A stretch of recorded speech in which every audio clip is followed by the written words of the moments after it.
theyeshiva.net. Thank you for giving me the privilege of addressing you all on this very special day, following the Yartzeit, the anniversary of the passing of this great Torah giant of the Jewish world, the Lubavitcher Rebbe of blessed memory. Rabbi Blasovsky just mentioned that I had the privilege of serving on the team of oral scribes of the hour-long talks and addresses of the Lubavitcher Rebbe on the Sabbath, on Shabbat, and holidays when recording devices were not permitted. So I want to describe to you my opening remarks, how I got involved in that. I was a young child growing up in the Crown Heights section of Brooklyn, not very far from here. The Rebbe, they used to say, doesn't sleep himself, but also doesn't let anybody else sleep. So although Jews Shabbos afternoon have a tradition to nap, and if you grew up in a home where they celebrated Shabbos, you know that the Shabbos nap is one of the most sacred, enshrined institutions in Jewish culture. Depriving a Jew from that nap is akin to forcing him to baptize and abandoning his faith and heritage for eternity. That's true in the entire Jewish world. But there was always one exception, and that was Crown Heights. There, even if you wanted to take a nap, as they would say in Yiddish, the Rebbe nicht gelost schlafen. The Rebbe wouldn't allow you to go to sleep, metaphorically and also literally. Because Shabbos at 1:30 p.m., right after the meal, right after the short meal, he would begin his fabrengens, his well-known, world-renowned gatherings, assemblies of souls and spirits, and it would last for hours, sometimes till the end of Shabbos.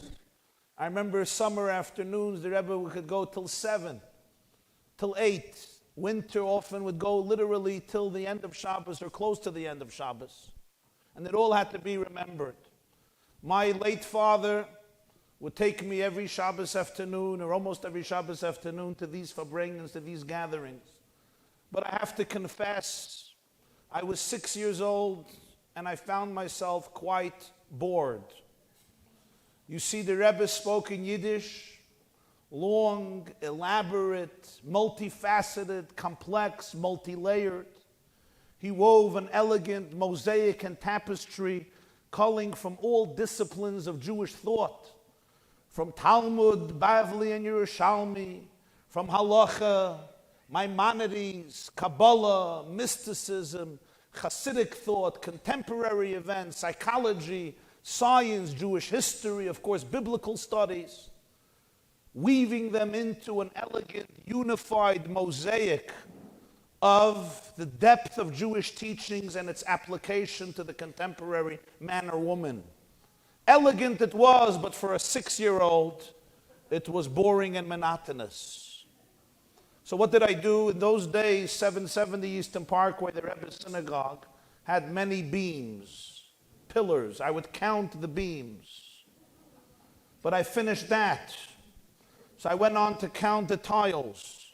Now, thank God, the man who put in those tiles didn't know what he was doing, so that no two tiles were symmetrical. There were crevices and holes everywhere. And I would count the tiles, and I became an expert on the physical structure of 770 Eastern Parkway. But I finished this, and the Rebbe was still talking.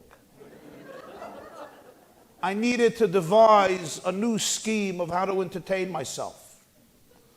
So now I really confess my sin as chatoy ani maskir hayom. I took the tzitzis, the fringes of the fellow sitting near me, and I would tie it to the tzitzis of the fellow sitting near him. I was a little kid, relaxed there in the back. I was a little kid, it's fine. And I waited till the Fabrengen ended, and these two gentlemen would try to part ways. The zenith of my mischievous career has reached its pinnacle one Shabbos afternoon when I managed to tie 4 men's tzitzis together. And I chose one man who lived in the east of Crown Heights, the other one in the west, one in the north and south. They were going 4 opposite directions.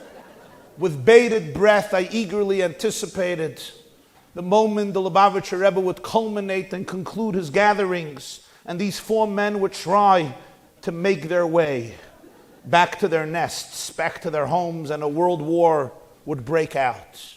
And indeed, it did. And though I would find all these original, creative, sometimes sinful ways to entertain myself, very envious of many of my classmates who did what good Jewish Brooklyn boys do Shabbos afternoon, kill each other, beat up each other, play outside, Brooklyn wild, undisciplined style. And I was inside with 5,000 adults in the Rebbe's presence. One Shabbos, my mischievous career came to a brutal, or I should say fortunate end. As I was standing there, and I was a little boy, the Rebbe was in the middle of one of his long Rashi talks. I'll never forget that moment. And suddenly, I see a finger pointing at me. I look up, and I see that it was the Rebbe who was in the middle of talking. And literally like this, his finger was pointing right at me. If the Rebbe was here, I was standing right in front of him. There was a path, a shvil, an aisle. I was the first one in that aisle. Like this young, fine woman here. And he was pointing, I was standing, and he pointed like this, not far away, just a few feet away, like this. I thought, oh my God, he realized. He realized my tzitzis campaign. And today I know one of the 39 labors forbidden on Shabbos is kosher, right? Tying knots. So perhaps the Rebbe would publicly throw me out of Chabad, expel me from 770, and say there's no place for you here, coming in the middle of Shabbos, tying people's knots. Besides the insensitivity and the lack of humaneness, it's also a violation of Shabbos. Now here's the big question.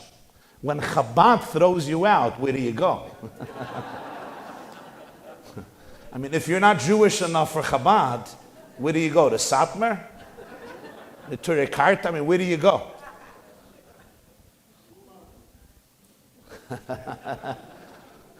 Uman wasn't popular then. This is the early 80s. Uman is in the Ukraine. It's under the communist regime. If there were 3 Breslovers who made it there on Rosh Hashanah, it was a miracle. Didn't have the 30,000 Jews you have there today. Where do you go? It reminds me, I heard this from the person herself, Bob Dylan, one Yom Kippur, came into the Chabad house of St. Paul, Minnesota. And Bob Dylan usually dresses as a homeless beggar. Rags, hood. And he comes into shul, but the rabbi knew who he was, so he gave him an aliyah. Called him up to the Torah Yom Kippur for mincha. In the women's section, there was an elderly lady, 85 or 90. She turns to another woman who happened to be Bob Dylan's daughter. And she says, you know, this is what I love about Chabad. Only in Chabad, on Yom Kippur, would they call up to the Torah a homeless loser who probably doesn't own $1, has no place to live, probably lives in the subway. Some fellow that nobody even knows who he is, and in Chabad they'll call him up to the Torah on Yom Kippur. And the daughter nods, absolutely yes. But actually, instead of expelling me from the Chabad Lubavitch movement, the Lubavitcher Rebbe broke out in a smile. And he asked me the following question in Yiddish. And I'm going to quote it to you verbatim. I recall it, and I recall it as though it happened yesterday, and then I'll translate. The Rebbe turned to me, and he said, with the finger pointed at me, Von wannend weißt du, Asada Welt. How do you know that the cosmos exists?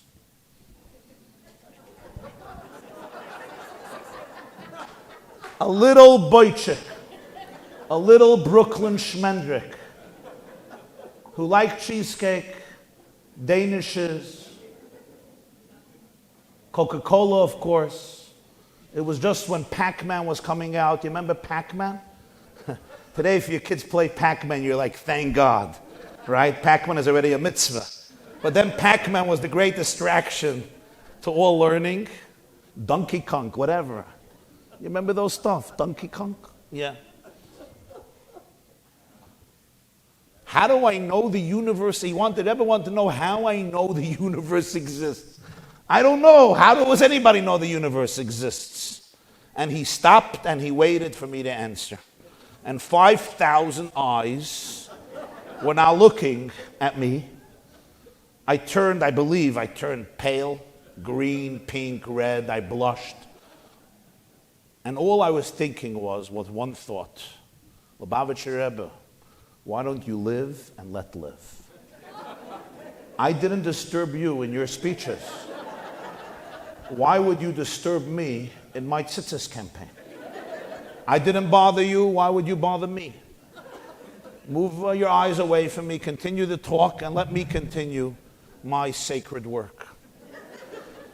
But the Rebbe wouldn't let go. He's staring at me, smiling a little bit and waiting for an answer. I didn't know how I know the world exists. I never thought about it. I didn't know I was in Harvard Divinity School. It was some theology or philosophy class. He was in the middle of a talk. He wouldn't speak to people while he was talking. And he asked me this question. I really didn't have what to answer. The Rebbe waited some time, a short time, which for me seemed like eternity. Whether it was 5 or 10 or 15 seconds, it seemed like eternity. And then he answered the question for me, supposedly quoting me, even though I never gave an answer. And he said, Entfeter, these were his words, this child whom I asked how he knows the universe exists, I'll tell you what his answer is. His answer is, how I know the universe exists? Was steht in Torah, Bereshis bara Elokim es hashamayim ve'es haaretz. Because the opening verse of Genesis, the opening verse of the entire Bible, of the entire Torah, reads, in the beginning, God created the heavens and the earth. That's how he knows the universe exists. The Torah says that God created heaven and earth. There got to be a world. And the Rebbe went on to continue his sikha, his address. The next Shabbos, I was afraid he's going to ask me another question. I thought this was going to become a developing pattern. So I couldn't do the tzitzis anymore because I wanted to be able to know an answer. I wanted to be able to be prepared. If he asks me, I'll know what to say. So I started to listen. I started to listen to his words. And even though I was young, a major part of it I understood according to my capacity. It touched me. It gave me a lot of delight. It resonated like a powerful symphony, a powerful ballad that penetrates you.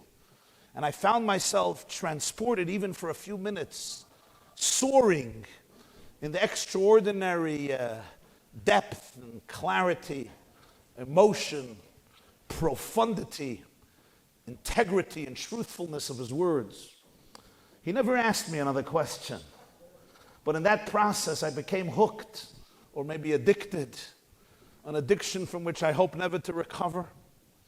And today I have the privilege of traveling to hundreds of communities the world over almost on a weekly basis and sharing some of the ideas, melodies, wisdom, perspectives that I merited to hear from the Rebbe over the next decade and a half. Every single Shabbos and every single holiday. And when I grew up, I didn't grow up yet, but when I got a little older, I went back to the transcript of that talk to figure out why he asked me this question suddenly. What was he talking about? And he was discussing the innocence of children who are capable of looking at the world from a very pristine and pure place, unencumbered by the stresses, by the pressures, by the distortions and toxicity that come with adulthood and with the pain of life. So when you ask a child about the world, his or her vision can be one of pure transcendence and clarity. How do you know that? And he said, let's ask a child and we'll see. And that's when he asked this question, and his answer was, in the beginning, God created heaven and earth. That's where I know the world from.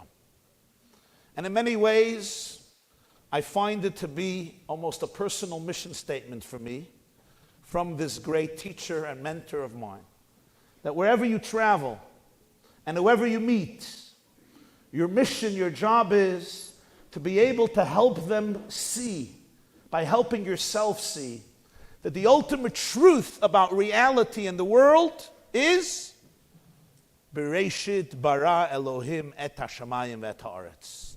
In the beginning, God created heaven and earth. It's God's world. It's God's life.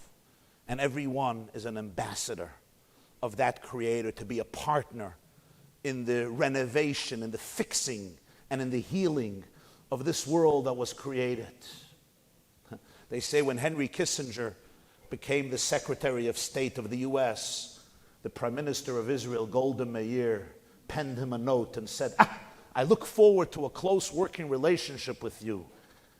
Finally, the American Secretary of State is Jewish. And Henry Kissinger responded and he said, I have to explain to you my order of priorities. Number one, I am an American. Number two, I am Secretary of State of the U.S., not of Israel. Number three, I'm Jewish. And Golda Meir responds and says, that's why I look forward to such a good working relationship with you, because here in Israel, we read from right to left.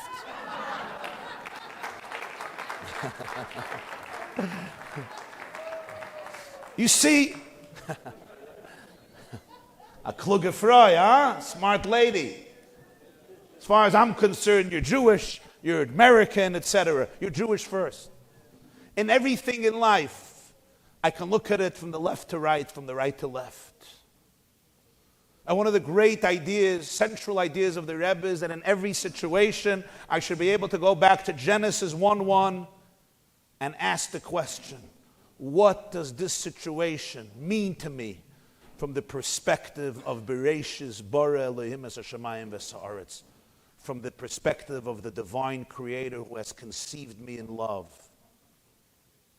For the Rebbe, the definition of birth was, birth means not just that you were born and you got a birth certificate. Birth is the day when God declared that the world is missing something fundamental without your contribution. Birth is the day when God declared that you matter and that your journey is indispensable to the cosmic symphony. You remember that scene in Amadeus? Mozart conducts a symphony. Emperor Joseph II from Austria comes to the symphony. And what do you do if you're tone deaf and you're at a symphony? You ever took your tone deaf husband to a symphony? What do? You ever took him to ballet, to opera? They do what Jews do in shul. It's called schlaf. It's called sleep. That's what they do. So Emperor Joseph II slept through Mozart's symphony. He schlafed. In South Africa, so a rabbi there tells a story. He says a rabbi for 25 years. And every week he gets up to the pulpit to give a sermon. And there's a Jew in the front seat. His name is Berkowitz, who always sleeps when he starts talking. But he doesn't only sleep, he snores. You know the Jews that sleep in your shul, they always sleep on top of their lungs. It's like, there was once a Jew, he was snoring in the middle of the sermon, so the president of the shul comes over to him, stop it, stop it, stop it, you wake up. He says, excuse me, I pay my membership fees. I bought this seat in shul. I have a right to do whatever I want in the seat. And I'm allowed to sleep, I'm allowed to snore. He says, no, you're not allowed. He says, why not? He says, you're waking everybody else up. So, I know not your Chabad rabbis who are here, present company excluded, but once in a while it can happen anywhere. So anyway, in South Africa, this Berkowitz used to snore. Every week the rabbi started and Berkowitz was snoring. One day the rabbi walks up to the pulpit. He's walking up, he's not there yet. And on the way up, Berkowitz is already snoring. Imagine the chutzpah. The rabbi lost it. He held it in for 20 years. He shared it only with the therapist, but now he finally lost it. He lost it, he platzed. And in public he says, Berkowitz, this is real chutzpah. I understand every week I open my mouth, you think I'm boring, you go to sleep. I didn't even open my mouth yet. I'm just walking up to the lectern. Why are you sleeping? Berkowitz looks up and says, Rabbi, because I trust you. So that's what people do. Emperor Joseph sleeps through the whole symphony. You just got it. Okay, yeah, it's fine. Mozart finishes, and he walks by the emperor, and the emperor tells him, Wolfgang Amadeus Mozart, job well done, but too many notes. Too many notes, right? I hear it sometimes. Rabbi Jacobson, good speech, but too long. I tell him there was once a rabbi who went on and on and on. In the middle of the speech, the president of the synagogue gets up and walks out. The rabbi says, where are you going? I'm going to get a haircut. He says, a haircut? Why couldn't you take a haircut before my speech? The president says, then I didn't need it. So he tells Mozart, job well done, but too many notes. What do you tell an emperor who's clueless about music? To tell him you're a moron, you know about music less than I know about turtles in New Zealand, you can come out with a head shorter. So what do you tell somebody who gives you, did it ever happen to you? When somebody gives you an opinion about something they know mamish absolutely nothing about, but you want to be respectful, what do? You shoot them? What do you do? So Mozart looks at him and says, I understand your majesty. This is a profound observation. Now I want to consult with you. Which notes do you suppose I cut? Of course, conveying the profound truth that for the composer, every note is indispensable. And this is the metaphor that Jewish spirituality uses. And it was a fundamental perspective in the Rebbe's teaching, how you have to look at an individual. Never doubt the infinite indispensability and significance of your musical note in the divine symphony. Every life is an essential contribution. God sent down your soul to this world with a particular mission that no soul before, no soul after can ever achieve. This Shabbos, yesterday, I was walking out of my shul in Monsey. Shabbos, early afternoon, we finished Musaf on the way home for the Shabbos meal. And a Jew comes over to me and he shares with me a story just literally, he told me he heard it 2 or 3 days ago from the person. He davens with him in the morning. The fellow today is 67 years old. His name is Mr. Katz. And he tells this Jew, tells it to me, I want to share with you an experience I had with the Lubavitcher Rebbe as a child.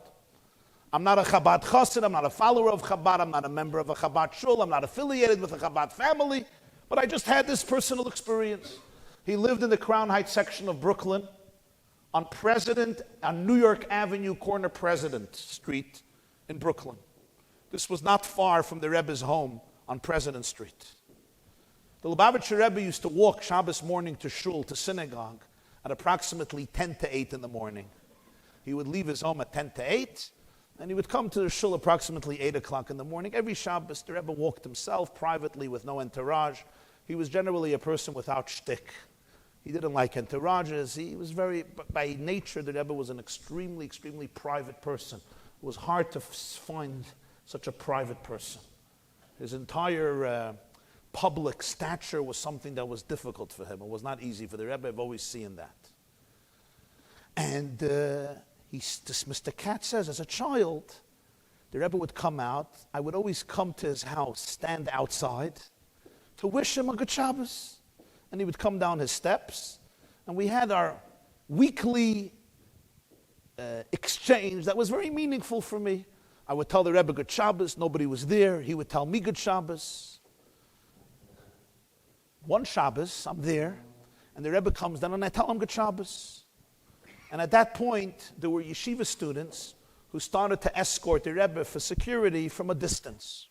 And they saw this, and they ran over to me right after the Rebbe started to walk to shul, and they started to rebuke me. And they said, you know, the Rebbe has a few private moments for himself. He leaves his house, it's a private house. He walks to shul. He barely has a minute to breathe.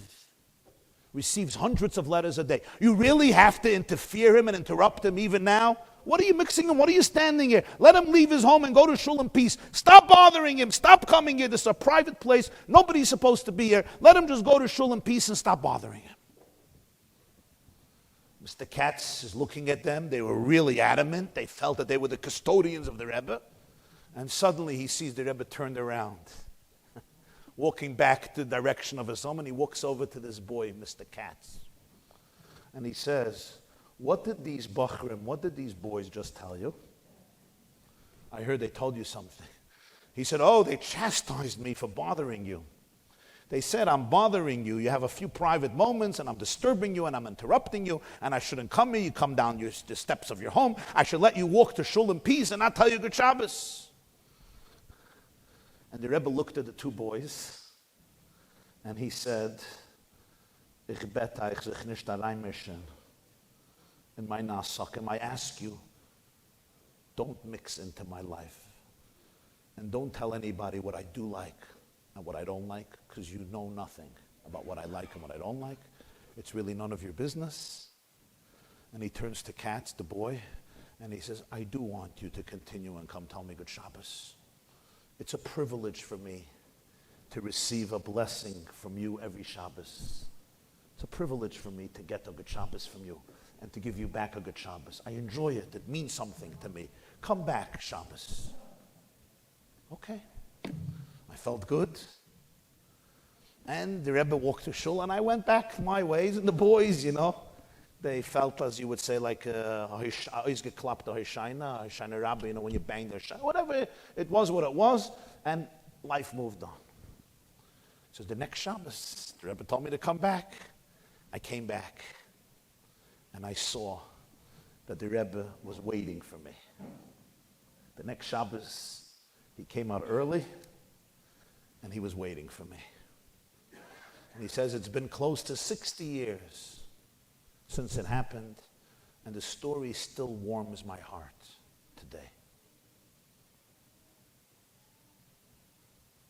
This I just heard yesterday in the morning. 60 years later, it still warms his heart. This was the sensitivity that the Lubavitcher Rebbe lived with, embodied and personified, and wished to impart to others. I was once standing on Eastern Parkway, and a Jew came over to me, a rabbi from Springfield, Massachusetts. He had a school in Springfield for a half a century. He passed away a few years ago at the age of 90. His name was Rabbi Dovid Adelman. And he shares this with me. He says in the early 1940s, he was a student in the Central Lubavitcher Yeshiva on Eastern Parkway 770. And it was one afternoon, and he was standing with a friend of his, Herschel Fogelman, by the elevator in 770, schmoozing, talking. This was still in the lifetime of the sixth Lubavitcher Rebbe, the father-in-law of the Rebbe, who passed away in 1950, and the Rebbe succeeded him in 1950. This was still in the early 40s when the Rebbe wasn't the Rebbe yet. His father-in-law was the Lubavitcher Rebbe, and he was his son-in-law. His father-in-law's name was Rabbi Youre Schneerson, the predecessor of the Rebbe, Rabbi Mencahem Mendel Schneerson. And he says the Rebbe, the son-in-law of the Rebbe, they called him the Ramash. Ramash was Rabbi Menachem Schneerson. walks out of the door and he sees two yeshiva boys schmoozing. And he turns to us and he says in Yiddish, wilt hören a frischen Wort von Rebbe? Would you like to hear a fresh insight I just heard from my father-in-law, the Rebbe? And Rabbi Adelman said, I told him, of course. And the Rebbe said as follows. And I want you to tune into this because it was quite novel to me when I heard it. The Rebbe said, I had a dilemma.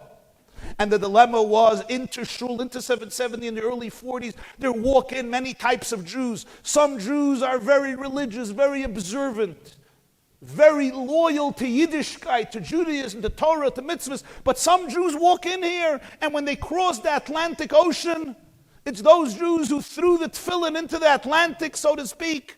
They left Judaism behind, and they came to the United States of America, where they were swallowed up by the secular embrace of United States. And there was a very weak Jewish infrastructure, especially in terms of schools and education, and thus they abandoned much of Jewish life. And they also come in here to the synagogue. And the Rebbe says, I have a custom that I'm warm to every person. I show love, I show warmth, and I embrace every person who comes in. And some of the Jews here told me it's a wrong approach. Why? Because you're giving them the impression that observing the Torah is not so important. You're so nice to them, you're so warm to them. You should chastise them, you should rebuke them, you should tell them the truth. Don't be so loving and warm. Early 1940s. And the Rebbe said, I didn't know if I was right or wrong, so I went to my father-in-law, the Rebbe, and I asked him the question. And my father-in-law told me these words. And this Rabbi Adelman said over to me, he heard from the Rebbe a few minutes later in the early 1940s. My father-in-law said, a healthy parent, a mother and a father, love every child with infinite love. The love is unconditional. The love knows no bounds. The love has no limits. The love is unwavering. The love is eternal. When they have another child, they have infinite love to this child too. And so the love grows with each child. Even though the first love was infinite, somehow the heart has place for love for a new child and a new child and a new child. And then he added, but sometimes they have a child and the child is struggling with something. The child is struggling. The child may have a physical challenge, a biological challenge, an emotional challenge. Sometimes a child is born with a defect. Sometimes a child is born with a disability. Sometimes a child is born with a disease, with an illness, with an infection. Sometimes a child is born with a serious condition. What happens with such a child? And the Rebbe said, the previous Lubavitcher Rebbe said, such a child, they love, and I'm going to say in Yiddish, mit an eigenartige Liebschaft. For this child, they possess a unique love, unparalleled, even to the other children. Even though each of their children they love infinitely, but this child, because they're sensitive to his or her struggles, because they're sensitive to what this child is missing, to what this child is lacking, for this child, they possess a unique type of love because of their sensitivity to this child. And then the Rebbe said, God loves every single Jew like a parent loves one singular child that is born to them when they're in an older age. The love is infinite. The love is unconditional. But every one of us has challenges. And every one of us is missing something and lacking. When a Jew is deprived from Yiddishkeit, when a Jew is deprived from Torah, when a Jew is deprived from mitzvahs, something in their soul is hurting. For a Jew, Judaism is what oxygen is for a body. It's what water is for a fish. Torah and mitzvahs for a Jew, Yiddishkeit for a Jew, are not just an extracurricular activity like Lakshan Kugel or jalapeno herring or sushi or the most important thing, Chinese food. These are all extracurricular luxuries to keep you healthy. Yiddishkeit for a Jew, Rabbi Akiva says in Talmud Bracha 61, is what water is to fish. And when a Jew is missing that, and who's not missing something, God loves this child with a special love, sensitive to the void that each of us has in our life. And he looks at his son-in-law and he says, you behave like God. You love every Jew like a child. And when somebody is missing something, you only love them more. You don't love them less. And I thought to myself, how fascinating that the Lubavitcher Rebbe himself struggled with the question of what is the call of the hour? Do we embrace or do we segregate? I need not tell you, there are some philosophies within Orthodox Jewry that preach segregation, survival of the fittest. But the moment the Rebbe heard that message from his father-in-law, there was no turning back. And his mission statement for the next 6-7 decades was, embrace every single Jew with absolute, unwavering, unconditional love, just as God loves them. And the fact that we are all missing something, and who's not missing something in our life. And even somebody who seems so alienated and is missing so much of our heritage and faith, it's only a reason to be more sensitive, to be more compassionate, and to be absolutely more loving. I once heard from the former British chief rabbi, Rabbi Jonathan Sacks, and it moved me very deeply. And he asked, what was behind the vision and the call of the Rebbe to all of his disciples to travel literally around the world and build communities everywhere? From Alaska to the Congo, as you just heard. From New Zealand to Peru. From Iceland, you know that Shluchim just went out to Iceland. From Iceland to Vietnam. From Tokyo to Bangkok to Moscow. And even to Queens and Little Neck. You have 30 great ambassadors. The Rebbe impacted every Jewish community in the world and created hundreds of communities where they didn't exist before. What was behind this passion? And there's, of course, more than one answer. But I think one answer, at least, constitutes the following idea, and that is, the Rebbe watched his world, our world, go up in flames. As a third of the Jewish people were decimated during the 5 dark years of the Holocaust. And the Rebbe noticed one particular horrifying aspect of the Holocaust, and that was the obsession of the Nazis to hunt down every single last Jew. There was no Jew small enough or insignificant enough to be hunted down and exterminated. You would tell the SS, she's a little girl, he's a little boy. How bad can they be? What can be the sin of a 3-year-old that he deserves to be gassed? For Hitler, Yamach Shemoya, and his people, no Jew was too small, no Jew was too remote to be seen as the vermin and the bacteria that threatens the world. Thus, they need to be exterminated. And the Lubavitcher Rebbe in our generation said exactly the same thing in the opposite.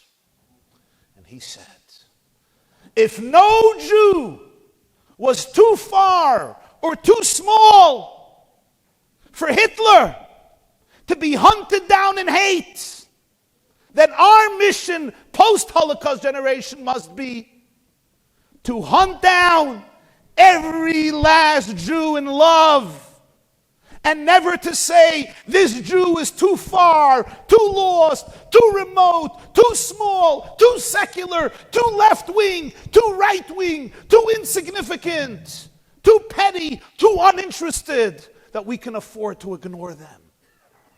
If in the eyes of our enemy, every last Jew is so enormously significant, then we must do nothing less but to reach out to every single individual Jew all over the world, seeing their infinite potential, seeing their divine holiness, seeing their divine calling, and appreciating what they mean to God, what they mean to the Jewish people, what they mean to Jewish history. Empower them, restore the smile to their face, and restore them to their natural and innate position in the golden eternal chain from Sinai till Mashiach, of which every single Jewish soul is part of and absolutely indispensable. There was something else in this vision of the Rebbe, and that has to do with one of the great teachings that he always spoke about and tried to teach to all of his disciples and students and pupils in the hundreds of thousands and ultimately in the millions. And that is, never ever see crisis for anything else but opportunity. They say that the Chinese are around for so long because the same character that they have for the word crisis is the character they have for opportunity. But in Hebrew, it's much more dramatic. What's the word in Hebrew for a breakdown? Anybody? Mashber. Mashber from the word shvira. A breakdown, it breaks. And what's the word in Hebrew for a birthing stool? Mashber. Because in the Jewish imagination, every breakdown is a birthing stool. Every door that opens, every door that closes, creates the opportunity for a new door to open. In the Rebbe's world, he saw crisis and was not naive about it. But he always understood that if you're saturated with the Bereshis, Bara Elokim, Es Hashamayim Ves Haaretz, in the beginning God created heaven and earth, then ultimately in every crisis there is a call for action. In every challenge there is a call for opportunity.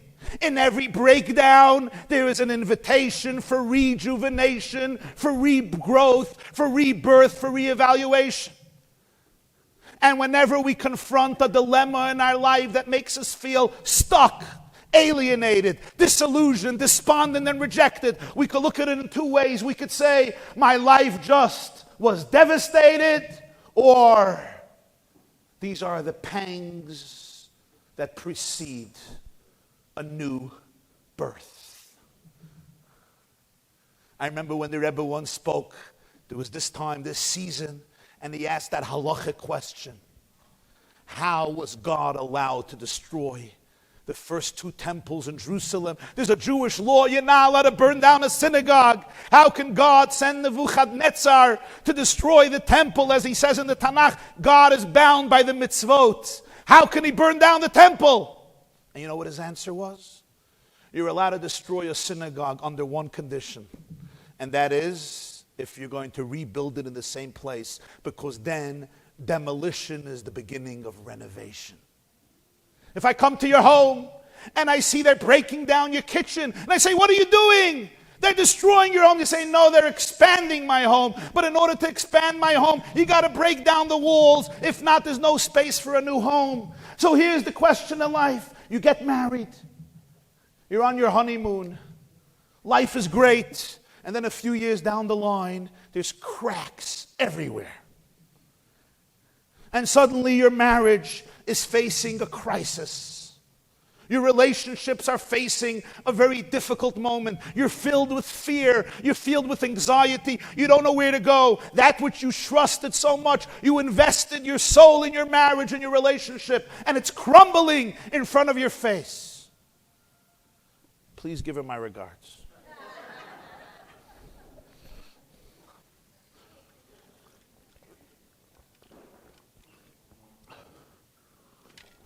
You know the story of the husband? His wife turns to him and says, darling, we've been married for 20 years. I still don't know what you think about me. Why don't you share with me what you think about me? You never tell me how you feel about me in your life. Sounds like any husbands. So he looks at her and says, how I feel about you? A, B, C, D, E, F, G, I, J, K. Wow. What's that, she asks. He says, it's how I feel about you. She says, what do you mean? He says, A, you're amazing. You're absolutely amazing. You're awesome. Wow. B, what's B? You're beautiful. You're beyond. Wow. C, you're courageous. You're charming. You're colorful. You're creative. D, you're delightful.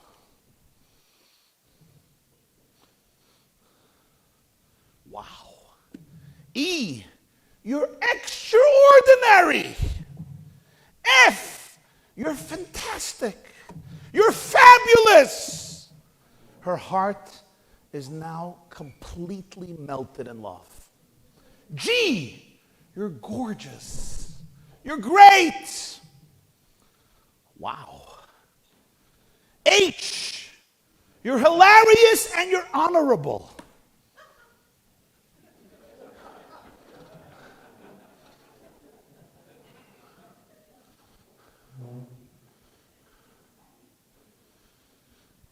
So she says, wow, it's amazing. And what's I, J, K? And he says, I'm just kidding. Anyway, he has been missing since last Wednesday. They're searching for him all over New York.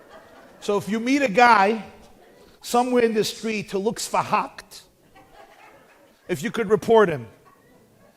So you see, my friends, we live life, we invest so much, and then this cracks. Things are breaking. Whether in your marriage, in your relationships with your children, your relationships with your grandchildren, your relationships with yourself, in your relationship with your workplace, with colleagues, with friends, in your own understanding and awareness of self.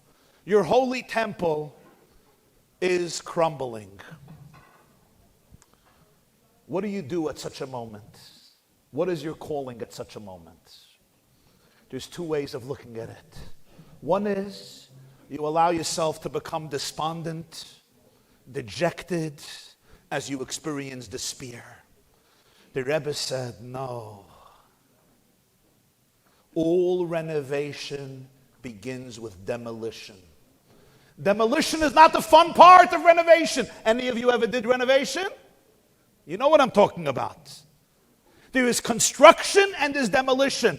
God destroyed the first and second temple. It wasn't only a destruction, it was the beginning of renovation of the third Beis HaMikdash, the third temple, Binyana de Kutchebrichu, the divine structure. Whenever you experience breakdowns, whenever you experience a system crumbling, never see it only as a crisis, as a mashber. See it as the opportunity, opening up new awareness for you, expanding horizons, developing a new perspective, challenging you to go deeper into your soul, finding your vulnerabilities, discovering your pain, appreciating what is really going on, and seeing the love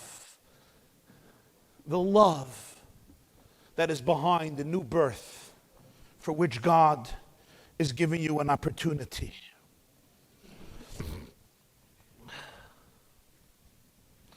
Indeed, the Rebbe saw this individually this way, and he saw it collectively this way. Individually when you have a challenge, but also collectively. Look what happened after the greatest destruction of the Jewish people in the history of our existence. And we've been around for 3,500 years. It's not so short. They once asked a Chinese politician, what's your opinion of the French and American revolutions? And he said, it's too early to tell. But for us, it's not too early to tell. We have been around for 4,000 years. It's a long time. We have hindsight of 2020. And the Rebbe understood that better than anybody else. When people would come up with all types of ideas to guarantee Jewish continuity, the Rebbe would always say, hindsight is 2020. We've been around 4,000 years. Study Jewish history. Study it. We have survived every possible breakdown, every possible challenge. We have survived every crisis. We have been through thick and thin. We have had exhilarating moments when we were in the heavens and moments when we were in the depths of the abyss. And the Jewish light came so close to being extinguished forever. My father, my late father, was the founder and editor of a weekly Yiddish newspaper. Some of you remember him, Gershon Jacobson. He founded a Yiddish weekly, the Allgemeiner Journal. And he went into the Rebbe and he said, people are telling me I'm crazy. The Rebbe said, why? He said, they're telling me that the Yiddish language is about to die. It's about to die! And the Rebbe smiled and he says, they're going to say the same thing in 50 years. This is the story of the Jewish people. Our first fathers and mothers couldn't have children. And people said, you're about to see the end. The first generation of Jews was supposed to be the last generation of Jews. We have been through everything. We've been expelled from almost every single country we lived in. Every great empire saw the Jews as a target for genocide, abuse, persecution, or absolute annihilation. And the question now the Rebbe asked is, where is Pharaoh? Where is Nebuchadnezzar? Where's Titus? Where's Vespasian, Caligula, Caesar, Adrian? Where's Turkmenidai? Where's Khmelnytsky? Where's Alfred Rosenberg, Eichmann, Mengele, Stalin? Where are they? And the answer is they are in Wikipedia. You could Google them. We are the Jewish people. We created Wikipedia, and we're the ones who edit them. We edit them. Go edit Pharaoh, Titus. We took Haman, and we turned him into a Hamantash, and we eat him every Purim. We took Antiochus, we turned him into a Latke. I was lecturing near Brooklyn College by Hanukkah. It's the president of Brooklyn College, a fine Irish lady, wanted to know why Jews eat so many donuts and latkes on Hanukkah. I said it's very simple. The Greeks were into 4 things: sports, exercise, fashion, and looks. Hanukkah is our victory against the Greeks. We eat donuts and latkes to make sure we never look like them. We took Antiochus, we made him a latke. We took Pharaoh and we turned him into a matzah ball. That's what we do. Okay, it's not good for calories, but at least we're alive. At least we could kvetch that we gained so much weight the last few days. But we're alive. And the Rebbe would ask, how did this happen? Don't look at the future without looking at the past. Appreciate the Jewish past. And the answer is Jews always saw in every crisis opportunity, because they remembered that verse the Rebbe told me as a child. In the beginning, God created heaven and earth, but they also knew one more thing, and that is there is one common denominator that accompanies Jewish history from the day we stood at Sinai till today. Whenever you want to look scientifically at the power of survival of any animal or creature or object or theory, how does science prove a theory? You always have to look at durability, consistency. Does it remain consistent under different circumstances? And the more you can testify to that truth, the more you can see its authenticity. Here's the question you ask: why are we here today? Look at 4,000 years and answer this one question. Is there anything that pervaded all of our history uninterruptedly. It's a thread that was there with us from the beginning till today, a common thread. What would it be? Gefilte fish? No, the Sfardim don't know what it is. Schug? No, the Ashkenazim don't know what it is. Culture? You can't compare Yemenite Jewish culture to Ashkenazi culture. Language? Most Jews, for most of our history, didn't know Hebrew. A land? Sadly, most of our history, we've been in exile. An army? Sadly, most of our history, we never had an army. Not a language, not a culture, not a land, not an army.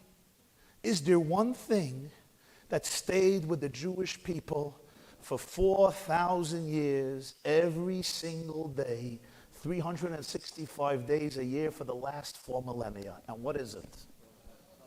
And the answer is the Torah and the mitzvahs that Jews celebrated with commitment and sacrifice. They bequeathed it to their children and grandchildren with love and dedication. It was with Jews 100 years ago, 500 years ago, 2,000 years ago, 3,500 years ago, from Sinai till today. And therefore the Rebbe said, hindsight is 20/20. You want to understand the future?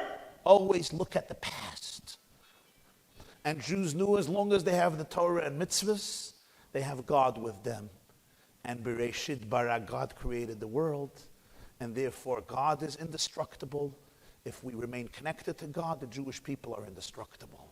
And therefore every crisis must be seen only as an opportunity to rebuild individually and also collectively. Finally, the Rebbe taught one more very powerful teaching that I think can illuminate a generation and touches me every single day. And that is, as a real student of Torah, as a real student of Yiddishkeit, as a real student of God, the Rebbe never ever ceased to believe in the extraordinary purity and goodness that is at the core of the human being and at the core of the Jew. It's so easy to look in the mirror and to give up on yourself. It's so easy to wake up in the morning, to take a look at yourself and to say, I'm such a loser. People do it all the time, especially if you're Jewish, especially if you're a Jewish mother, and thus a member of the international association known as JewishGuilt.com.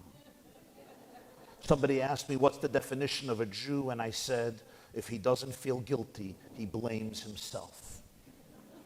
The definition of a Jew is, when he makes a fist, the next step is, Ashamnu, Bagadnu, Gazalnu, Al-Chet. You make a fist and then you're confessing for your existence. The old Jewish telegram used to read, start worrying, details to follow.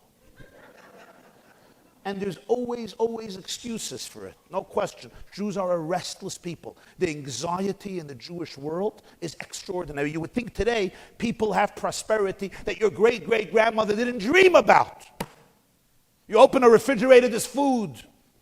They didn't dream about this prosperity. Even those of us struggling financially have things that our great-grandparents couldn't even conceive in their imagination. Scientists today are talking about lifespan advancing to 150 years and then eternity. Who ever thought of this? This was like religious messianic language. Today it's this language of atheists. And yet, there's so much anxiety in the world. So much anxiety. Anybody here has anxiety? Even while I'm talking? Get out. Somebody said they were in a kosher restaurant and the waiter was going from table to table, a good kosher Jewish restaurant, and the waiter was asking one question, is anything all right?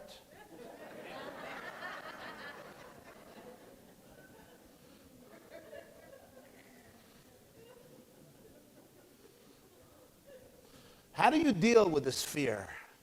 How do you deal with this anxiety?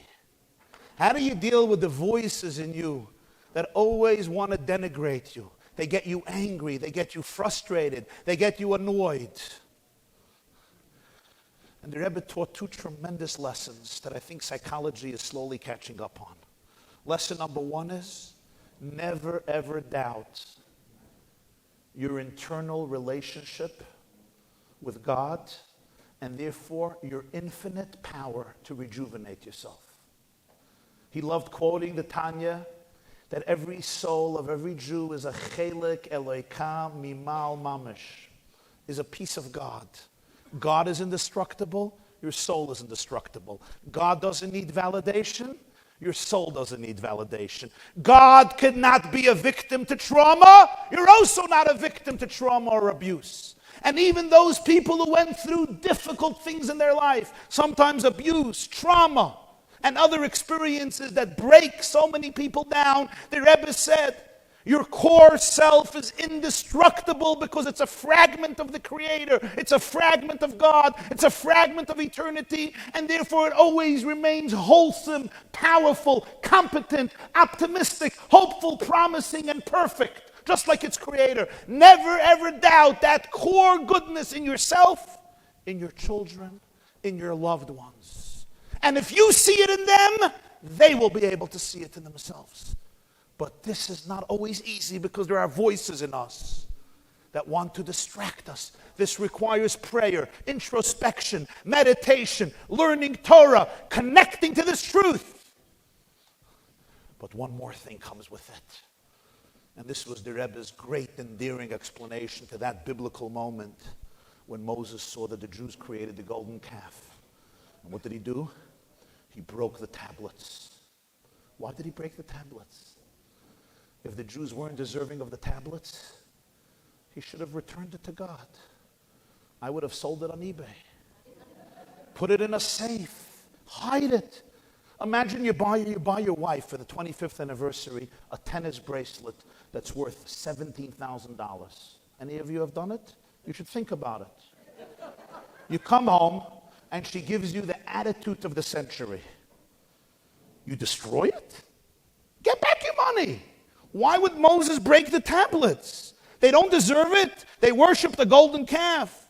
Hold on to it. Don't smash such a priceless item. The answer to this, my dearest friends, is Moses saw that the Jewish people have broken themselves. They broke their life. They broke their relationship. And now the question was, is there room for recovery? Is there room for healing? At that point, the Jews could only connect to a wholesome God, but now they were broken. So Moses took the divine tablets and he broke them. And he taught the Jewish people that you could find God in your broken pieces. Now, the divine truth will be found in every broken fragment. And when they built the ark in the sanctuary, they put in the tablets that were whole, the second tablets. And they also put in the broken tablets. The broken tablets are also holy. Don't be afraid of your broken pieces. Don't be afraid of your broken fragments. Never be afraid of any emotion in your life, of any experience in your life. Never ever be afraid of looking at your own truth, of looking into your broken tablets, because when you look deeply, you will be able to find within them fragments of the divine. This was Moses' greatest accomplishment. Hemingway said, life breaks all people, and then some people learn how to live in broken places better than others. Moses broke the tablets. And he taught the Jewish people to remember, number one, there's a place that never broke. There's a core self that's never broken. And when you know about that core self, you can go into the broken places and look at them. And in those distortions and broken pieces, you will be able to find extraordinary meaning, extraordinary light. As one Jewish musician once said, it's the broken fragments that allow the light to come in. perfection doesn't allow light to come in, but when there are holes, the light could come in. I want to conclude, my dear friends, this extraordinary evening dedicated to the Rebbe's vision, the Rebbe's teachings, the Rebbe's leadership, with the following experience, or with the following story. My late father once visited the Soviet Union under Khrushchev. Under Brezhnev. And this was the days when, the Soviet Union was the paradise of communism, as in George Orwell's Animal Farm. Everybody is equal, but some are more equal than others. Some of you grew up there, and you know exactly what I'm talking about. And if you didn't grow up there, you're lucky. So my father came back from the Soviet Union, and he had 400 petitions of Jews in the Soviet Union for the Rebbe.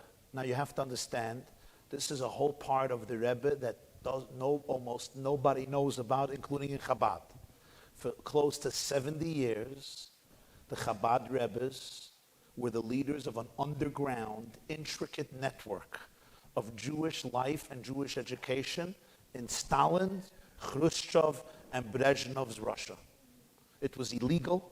Many were murdered in the Gulag, as you know. But the Rebbe had this underground, extraordinary network of schools, synagogues, teachers, education, Jewish survival items. And the Rebbe had emissaries who would go. And my father went in 71 as a journalist, and he came back with 400 petitions for the Rebbe. And he was there a whole night in the Rebbe's room, sharing with the Lubavitcher Rebbe his experiences in Russia and the meetings he had with hundreds of Jews in Russia who the Rebbe knew personally about, because they would write him letters, but you couldn't write a letter to a Schneerson. They called the Rebbe Zayde, grandfather. And they would send it to another address, they would send it to the Rebbe, so the Rebbe got letters from them indirectly, and they always titled him Grandpa. Grandpa, Zayde. And my father shared this with the Rebbe all night. My father told me he was telling this to the Rebbe, and the Rebbe was sobbing. He was crying in his room. After 4 hours of sharing with the Rebbe his experiences in Russia, my father finished his tales, and the audience was over. And he walked out of the Rebbe's room backwards. Out of respect, he walked out. And he noticed from the window that dawn has broken. He came in there at midnight, and he spent 4 or 4.5 hours, and when he was walking out, it started to become light. The Rebbe was emotionally charged. He was weeping and listening and asking hundreds of questions and sobbing. He felt very close to Russian Jews. He himself was a Russian, Ukrainian Jew. And as my father walked out of the room, right before he walked out, he saw the Rebbe look out the window, pick up both of his hands, and say to himself, loud, but my father can hear it, in Yiddish, he said 3 words. Anaya Tog. It's a new day. It's a new day. And those were the words he heard, and he walked out. And it left an extraordinary impression on him. He was living a whole night with the pain, the anxiety, the stress of the Russian Jews, and he empathized deeply. And when the meeting was over, and he saw dawn breaking, and the sun slowly rising on the horizon, he could look up and say, it's a new day.